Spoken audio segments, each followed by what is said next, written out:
नमस्कार, मैं हूं योगेंद्र त्रिपाठी। स्वागत है आप सभी का डिकोडिंग डेमोक्रेसी पर। आज उत्तर प्रदेश निकाय चुनावों के मूड में है और हम लोग इसी बात की इन जनता के मन को टटोलने के लिए नेताओं और जनता के बीच लगातार बने हुए हैं। मेरे साथ आज भारतीय जनता पार्टी के जिला मीडिया प्रभारी डीपी सिंह बैस हैं। पांचों सीटों को लेकर इनका अपना एक अलग गणित है और इनका अपना एक अलग तरीके का दावा है।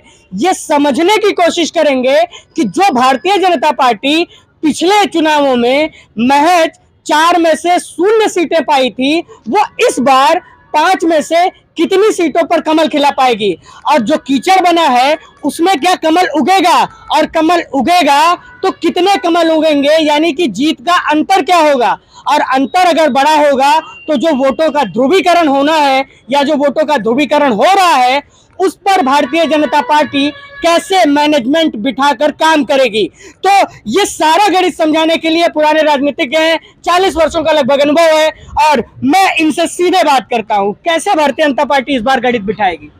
देखिए, भारतीय जनता पार्टी का जब नगर पालिका में चुनाव हुआ था तत्काल ही सरकार उत्तर प्रदेश में बनी और इस नाते से हमने बहुत कम अंतरालों में 88 वोट से हम तुलसीपुर हार गए थे, 300 कुछ वोट से उतरौला हारे थे और गैस जो है पचपेड़वा भी हम 188 वोट से हारे थे। कम अंतराल में हारे थे और वोटों का ध्रुवीकरण बलरामपुर भी हारे थे सर। बलरामपुर भी हारे थे। लेकिन 5 सालों में जो सरकार ने हमारे ऐतिहासिक काम किए हैं और केंद्र सरकार और प्रदेश सरकार का जो 8 वर्षों का कार्यकाल रहा है वो ये ऐतिहासिक काल रहा है। 70 सालों की अगर तुलना करें तो उनसे ज़्यादा 100% अधिक विकास का काम हुआ है। तो जनता के द्वार हम गए हैं, हमने नगर में तमाम गरीबों को आवास दिया है, शौचालय दिया है जो दिख रहा है, और गरीबों को हमने फ्री राशन दिया है। कोरोना काल में हमने किसी को भूखा नहीं रहने दिया। तो इन कारणों से ये 5 सीट हम बलरामपुर की जीतेंगे। सर, एक प्रदेश स्तर का सवाल लेते हैं, फिर आपके एक सीट पर आएंगे और उस पर बात करेंगे। प्रदेश स्तर का सवाल ये है कि लोग आरोप लगाते हैं कि भारतीय जनता पार्टी ने पहले तो चुनाव को लेट करवा दिया, ओबीसी आरक्षण में हेराफेरी हो गई, फिर वो चुनाव लेट हो गया। अब दूसरी बात ये कह रहे हैं कि चुनाव ऐसे समय पे हो रहा है जिसमें जो है बहुत गर्मी पड़ रही है और चीजें सही नहीं है, पक्ष में नहीं है या त्योहार पड़ रहा है, तो इस पर क्या कहेंगे? नहीं, ऐसा नहीं है। भारतीय जनता पार्टी ने उस समय भी चुनाव तुरंत डिक्लेयर किया था, आरक्षण भी किया था, लेकिन माननीय न्यायालय के सबको जाने का अधिकार है, उन लोग न्यायालय में गए इसलिए लंबित हो गया। सरकार तो कटिबद्ध थी कि तुरंत चुनाव कराया जाए और जैसे ही कोर्ट का निर्णय आया तत्काल घोषणा हो गई और चुनाव हो रहा। चलिए सर, बॉर्डर एरिया से शुरू करते हैं। आपका एक नगर पंचायत है पचपेड़वा, उस पर आप कितने आश्वस्त हैं? कौन से उम्मीदवार आपके लड़ रहे हैं और किन उम्मीदवारों के बीच आप मुख्य लड़ाई समझते हैं? देखिए, हमारे जो वहाँ के प्रत्याशी हैं रवि वर्मा जी हैं, हमने सारे समीकरणों को साध कर उनको टिकट दिया है और जो इस समय वर्तमान में चेयरमैन है उनके हिसाब से उनके साथ लड़ाई होनी चाहिए, ये संभावना है। वर्तमान यानी कि जो मंसूर भाई हैं उनके साथ चुनाव होगा। और वहाँ पे मुद्दे आपको क्या दिखाई देते हैं, क्योंकि आप तो पूरे जिले की रिपोर्ट भेजते होंगे? देखिए, वहाँ भी यही मुद्दा है, जो यहाँ है वो यहाँ है। सड़क, बिजली, पानी, सारी समस्याएं हैं लोगों का, गरीबों का ध्यान, लेकिन बलरामपुर थोड़ा फर्क है। आपकी सीट ने, आपकी सरकार ने जो है गैसड़ी सीट का नवनिर्माण किया है, गैसड़ी नई जो है नगर पंचायत बनी है। बलरामपुर जिले में कई नगर पंचायतों की आवश्यकता थी, लेकिन गैसड़ी को प्रायोरिटी पे रख के उसको आप लोगों ने बनवाया। अब क्या उम्मीद रखते हैं? गैसड़ी में किससे लड़ाई है, क्या मुद्दे हैं, क्योंकि वो अभी नया बना है तो और तमाम चीजें होनी है। देखिए, हमारी सरकार ने जो है एक नारा दिया था कि सबका साथ, सबका विकास, सबका विश्वास, और इसी आधार पे हमारी सरकार काम कर रही है और इसी आधार पे हमने जो है टिकट भी दिया है। 2 गुप्ता को दिया है टिकट, यहाँ पे क्षत्रिय को दिया है, गैसड़ी में वहाँ पर जायसवाल को दिया है जो पत्रकार भी थे, और वहाँ पर हमने कुर्मी को दिया है। तो जो भी हमने पूरा सिलेक्शन करके उनको दिया है और हम तो जो हमने जो काम किया है नगर में उसके लिए हम मांग रहे हैं हमारे साथ सबका साथ, सबका विकास। गैसड़ी के लेके आप प्रायोरिटी आप समझते हैं, विकास को लेके या तमाम चीजों को लेके? देखिए, गैसड़ी में भी जो हम तो नगर क्षेत्र में ही नहीं, हम तो गांव में काम करते हैं और सब क्षेत्र में, तो वो जो गांव जुड़े हैं उसमें तो हमारे काम किए हुए हैं ना, हमने सबको प्रभावित किया, भ्रष्टाचार मुक्त व्यवस्था दिया है, हमने लॉ एंड ऑर्डर की सबसे अच्छी व्यवस्था दी है। सबसे ज़्यादा आदमी परेशान था लॉ एंड ऑर्डर से, सबसे ज़्यादा परेशान था विद्युत, रात रात लोग सो नहीं पाते थे। पहले लाइट आती थी तो पता चलता था, अब जाती है तो पता चलता है, कभी जाती नहीं है। आश्चर्य हो जाता है जब कभी लाइट चली जाती है, अरे लाइट चली गई। विश्व के पर्यटन मानचित्र में तुलसीपुर का अपना एक अहम स्थान है, क्योंकि जो सोहेलवा वन्यजीव प्रभाग पड़ता है वो पहली बात तो तुलसीपुर में ज़्यादा एरिया में है, तुलसीपुर तहसील में, और दूसरी बात विश्व प्रसिद्ध देवीपाटन शक्तिपीठ, उसी के नाम पे आदर्श नगर पंचायत तुलसीपुर में। वहाँ की उम्मीदवार आपको कितने पुख्ता लग रहे हैं? देखिए, वहाँ के उम्मीदवार, उनका 50 साल का अनुभव है। नगर उनकी बहू लड़ रही है चुनाव, ये ध्यान में रख के बोलिएगा। तो महिला सीट है, रिजर्व है। वो जितने भी पूर्व चेयरमैन रहे भाजपा के, उनके साथ वो काम करते थे, और भारतीय जनता पार्टी के बहुत पुराने वो पार्टी के पदाधिकारी हैं, महामंत्री हैं।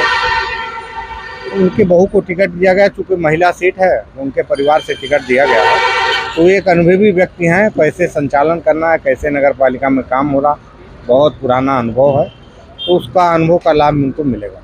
जनसंघ से भी जुड़े रहे हैं तो पुराने नेता हैं, इस कारण से शायद उन्हें टिकट दिया गया। अब इसमें हमें सुनाई दे रहा है खबरों को करते हुए कि वो गड़बड़ हो रहा है मामला, संगठन में बड़ा उलटफेर चल रहा है, लोग अंदर से विरोध कर रहे हैं। आपके संगठन के 3-3, 4-4 प्रत्याशी तुलसीपुर में लड़ गए, मंजू तिवारी, बनारसी लाल मोदनवाल, मुन्नू तिवारी, बनारसी लाल मोदनवाल और कई लोग लड़ गए। तो कैसे ये सब मैनेज कैसे होगा सर? आप इतिहास में जाएं तो भारतीय जनता पार्टी या जनसंघ या जनता पार्टी जिन्होंने छोड़ दिया था, उनका हश्र आपने देख लिया था। पार्टी बहुत महत्वपूर्ण है, पार्टी जिसके साथ लगती है, तो ये पार्टी छोड़ के किसी लड़ने का कोई प्रभाव नहीं है। और तमाम रिकॉर्ड हैं कि जो पार्टी छोड़े वो समाप्त हो गए। तो पार्टी के खिलाफ जो बगावत किए हैं, जो धैर्य नहीं रख सकते, बलरामपुर में बहुत बार से हम भी टिकट मांग रहे हैं, हमारी सबसे ज़्यादा बलरामपुर में लोकप्रियता है। आप अपनी बात ना करिए, आप तो लंबी रेस के घोड़े हैं, तो आप अपनी बात अभी ना ही करें। जो उसमें आ रहा है अभी, जो ट्रेंड में चल रहा है उसकी बात करते हैं। तो ये विरोध है, जो अंतर जो कलह है, उसका प्रभाव पड़ रहा है वोटर्स के माइंड पे प्रभाव पड़ रहा है। कोई कलह नहीं है, जनता भी जानती है, और आदमी की जो है महत्वाकांक्षा है। कुछ लोग इस पे कंट्रोल रखते हैं, कुछ नहीं कंट्रोल कर पाते हैं, तो वो चुनाव लड़ गए हैं। अब फिर आते हैं बलरामपुर सीट पर। बलरामपुर सीट पर आपने एक बड़े चेहरे को छोटे चुनाव के लिए उतार दिया। मैं नहीं कह रहा हूँ, ऐसा जनता कह रही है। ऐसा नहीं है, वो बलरामपुर में, चूंकि बलरामपुर के रहने वाले हैं जी, पहलवारा और झारखंडी मंदिर के सामने उनका बचपन बीता है। कारोबार के लिए हर आदमी बाहर जाता है, बहुत दूर नहीं गए हैं, 2 घंटे का रास्ता है, लखनऊ से वो आते जाते हैं। चूँकि कोरोना काल में उन्होंने इस क्षेत्र का पूरे जनपद में उन्होंने काम किया था, सेवा का काम किया था, और ज़्यादा प्रभावित लोग बलरामपुर में शहर में थे। बलरामपुर शहर में उन्होंने ज़्यादा काम किया था, तो जनता की अपेक्षाएं थी, मांग थी हर तरफ से। हम टिकट मांग रहे थे और हम ही से लोग कहते थे कि धीरू भाई को लड़ाया जाए तो अच्छा रहेगा। तो ये जनता की डिमांड थी, और ये पार्टी, लोग तो ये भी कहते हैं सर कि आपकी पार्टी ने उनसे बड़ी तैयारी करवाई, छोटा चुनाव लड़वा दिया। नहीं, देखिए, हम जनता सर्वोपरि है, और जनता के आधार पर जो सर्वे हुआ और जो जनता की डिमांड थी, हमारी पार्टी जो है बहुत नीचे स्तर पर काम करती है, वहाँ से सारे फीडबैक आते हैं। तो जनता की डिमांड थी, शुरू से डिमांड थी कि इनको इसमें लाया जाए, ताकि इस नगर का जो ये क्षेत्र जनपद बलरामपुर वैसे पहले से पिछड़ा था, और बलरामपुर में चूँकि नगर में हमेशा भारतीय जनता पार्टी की बोर्ड नहीं रही, तो जो भी था वो और पीछे चला गया। तो इस नाते जनता का दबाव था कि जो है, अगर भारतीय जनता पार्टी से धीरेन्द्र प्रताप सिंह धीरू चुनाव लड़ते हैं तो भ्रष्टाचार मुक्त व्यवस्था होगी, और जो पैसा जो शासन से आएगा वो ठीक से खर्च होगा, ईमानदारी के साथ खर्च होगा, और उनका जो सोच है, जो रचनात्मक सोच है, एक बड़ा सोच है, उस सोच का भी लाभ मिलेगा, यहाँ पर डेवलप होगा। और आपने देखा होगा कि साबान अली चेयरमैन थे, और उन्होंने उनके समय में चारों चौराहों के लिए डिमांड किया था कि हम यहाँ मूर्ति लगाएंगे, चारों चौराहों को हम सजाएंगे। इसके निर्माण और विकास के लिए उन्होंने अपने धन से खर्च करने की डिमांड की थी, आवेदन मांगी थी। किया था, हाँ। लेकिन उन्होंने अनुमति नहीं दिया, और जब अनुमति नहीं हुई तो फिर उन्होंने कहा कि राष्ट्रीय झंडा लगाया जाए। तो राष्ट्रीय झंडे के लिए जब डिमांड किया तो उन्होंने नहीं कहा, और एक जब दबाव पड़ा तो उन्होंने एक रिपोर्ट लगा दिया कि हम लगा रहे हैं, ये चौराहा फला बना रहे हैं, ये फला बना रहे हैं, और कहीं कुछ आज नहीं बना। और ये खंभा वहाँ खड़ा कर दिया, और जो पार्क कुछ ठीक ठाक भी था उसको भी उखाड़ पकड़ के सही कर दिया। हम काफ़ी दिन से डिमांड कर रहे थे कि हम लोगों के एक्सरसाइज के लिए ओपन जिम लगाएं, अनुमति नहीं मिल पा रही थी, और इन्हीं लोगों के रोकने के कारण नहीं अनुमति मिल रही थी। जब बोर्ड समाप्त हुआ और जिला अधिकारी और प्रशासन के हाथ में जब इसका पावर आया, तो आपने अभी देखा होगा कि उन्होंने अनुमति दिया, में एक बड़ा बढ़िया और ओपन जिम और बच्चों के झूलने का झूला लगा। तो इससे ही प्रमाणित होता है कि ये उसके बीच में थे कि निर्माण कार्य ना हो। तो ऐसा चेयरमैन जो चाहे कि विकास का काम ना हो, कोई पैसा दे रहा है कि हमारे क्षेत्र का, हमारे नगर का आप विकास करिए, मैं पैसा लगा रहा हूँ, सरकारी बजट के अलावा आप सरकारी बजट का बंडर बांट कर रहे हो किसी अभी। अच्छा, आप लोग बड़ा आरोप भी लगाते हैं शाबान अली पे, क्या क्या है कुछ हम लोग को भी बताते चलिए। देखिए, कोई भी काम, कोई भी योजना आप ले लीजिए, तो लागत 10 लाख की है तो उसका भुगतान 20 लाख हुआ। इसका उदाहरण आपने बिश्वनापुर में दाह संस्कार से आप देख सकते हैं कि जो 3 वहाँ लगाए गए थे, जो निर्माण किए गए थे, वो 2-3 लाख से ज़्यादा नहीं था, और 33 लाख भुगतान किया। लाख आम जनता, आम लोग कहाँ जानते हैं कि किस बजट में कितना आप खर्च कर रहे हैं, किस चीज़ के निर्माण में। मान लीजिए रोड बना है, ये आम जनमानस को तो मालूम नहीं कि कितना आप भुगतान ले रहे हैं। लोगों को मिला के, प्रशासन को मिला के आप एक ड्राइंग कर दिया कि इतने का भुगतान हो गया, कौन पूछने जाता है? सही बात है, कोई नहीं पूछने जाता, जनता को इतना पता भी नहीं होता। अब उतरौला पे आते हैं। उतरौला में तो आपने सबसे बड़ा खेला कर दिया, आपकी पार्टी ने खेला ये किया कि 2.5 साल पहले वहाँ का अध्यक्ष जो है मरहूम हो गया, इंतकाल कर गए, और वहाँ पे आपने चुनाव ही नहीं करवाया मिड-एज में। देखिए, एक नगर पालिका के लिए चुनाव कराना एक आयोग में भेजा गया था। अब आयोग की मंशा थी कि और भी नगर पालिका खाली हो तो उसका कराया जाए, और तमाम दिक्कतें थी, जैसे आपने कहा कोरोना का और सारा चीज़ों का बीच बीच में लहर आता रहा, उस कारणों से समय से नहीं हो पाया। फिर ये हुआ कि अब आम चुनाव होने वाले नगर पालिकाओं के, इसलिए नहीं हुआ। उतरौला में आपको जेंट्स प्रत्याशी के जगह लेडीज उतारना पड़ा, क्या खेला हो गया उनके साथ? देखिए, अनूप गुप्ता जी ने वहाँ की जनता के लिए त्याग किया, लड़ाई लड़ी है, उनका कोई व्यक्तिगत संघर्ष नहीं है। फर्जी मुकदमे में वहाँ के हिंदुओं को और जो सपा के विरोधी थे उन मुसलमानों को फंसाया गया, और उनको सज़ा तक मिल गई। अनूप गुप्ता वहाँ के लिए चुनाव लड़ते हैं, जनता के लिए लड़ते हैं, समाज के लिए लड़ते हैं, वो संघर्षशील नेता हैं।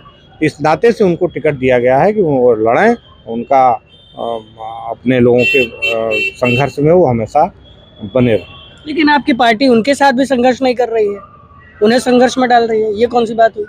देखिए, पूरी पार्टी थोड़ी ना लड़ेगी, लड़ना तो आपको है ना। हमको यहाँ जिम्मेदारी दी गई है, हमने जहाँ भ्रष्टाचार होता हम लड़ते हैं। हमने डूडा के खिलाफ लड़ा, गरीबों की लड़ाई लड़ी। ये कोई मना थोड़ी ना कि आप सरकार में नहीं तो आप आवाज़ नहीं उठा सकते। आप लोगों तो सर, आप अपनी पार्टी के प्रत्याशी के खिलाफ लड़ जाइएगा। हम प्रत्याशी कहाँ लड़ जा रहे हैं? हमारे खिलाफ कहाँ कौन लड़ रहा है? हमारी पार्टी नहीं, मैं कह रहा हूँ कि आपकी पार्टी के खिलाफ ही लोग निर्दल प्रत्याशी बन के लड़ रहे हैं। देखिए, ये तो अधिकार है सब लोगों का, ये नाराजगी भी तो है सर। नहीं, कोई नाराजगी नहीं है। जो नाराज तो हम हैं, मान लीजिए। तो मान लिया जो लोग नाराज नहीं है, जो लोग चुनाव लड़ रहे हैं, तो फिर उन्हें पार्टी में वापस नहीं लिया जाएगा आगे? भाई, पार्टी में अगर स्वामी भक्त होते तो लड़ते क्यों? पार्टी के अगर सिपाही होते तो लड़ते क्यों? और जो लड़ रहे हैं उनका इतिहास भूगोल आप जानते नहीं है। नहीं, हम सब जानते हैं, बहुत कुछ कहा नहीं जा सकता। तो हमारे यहाँ भी लोग मांग रहे थे, जो दूसरे दल से आ गए थे तुरंत टिकट मांगने लगे थे। लेकिन ये तो पार्टी का निर्णय होता है ना कि कौन जीतेगा, किसको हम लड़ाएंगे, को हमारे पार्टी में रहेगा। वहाँ पे तो सर अंदर खाने में एक ये भी खबर है कि विधायक जी ने खेला कर दिया था एंड वक्त पे, और फिर जो है तमाम चीजें सही करवानी पड़ी। नहीं, देखिए, विधायक तो इसमें थे ही नहीं। विधायकों को तो मना किया गया था कि चुनाव कैंडिडेटर से उनसे कोई मतलब नहीं है। ये टोटल काम संगठन का है, और जो कोर कमेटी है उसका काम है कि वो निरीक्षण करे, और वो निर्णय अंतिम निर्णय नहीं है। यहाँ जो निर्णय होता है उसको क्षेत्रीय देखता है, क्षेत्र के बाद प्रदेश देखता है, प्रदेश के बाद फिल्टर होते राष्ट्रीय होते स्तर का राष्ट्रीय भी स्तर तक जाता है तो फिर राष्ट्रीय फिल्टर हो स्तर का जाता भी है। निगाह इसमें रहती है। जी जी बिल्कुल। तो इसमें किसी को कहें कि ये जिम्मेदार हैं तो ये कहना ठीक नहीं होगा। अच्छा सर, आखिरी सवाल, 5 में से कितनी सीटें ईमानदारी से, बिल्कुल ईमानदारी से 5 के 5 सीट जीतेंगे हर हाल में।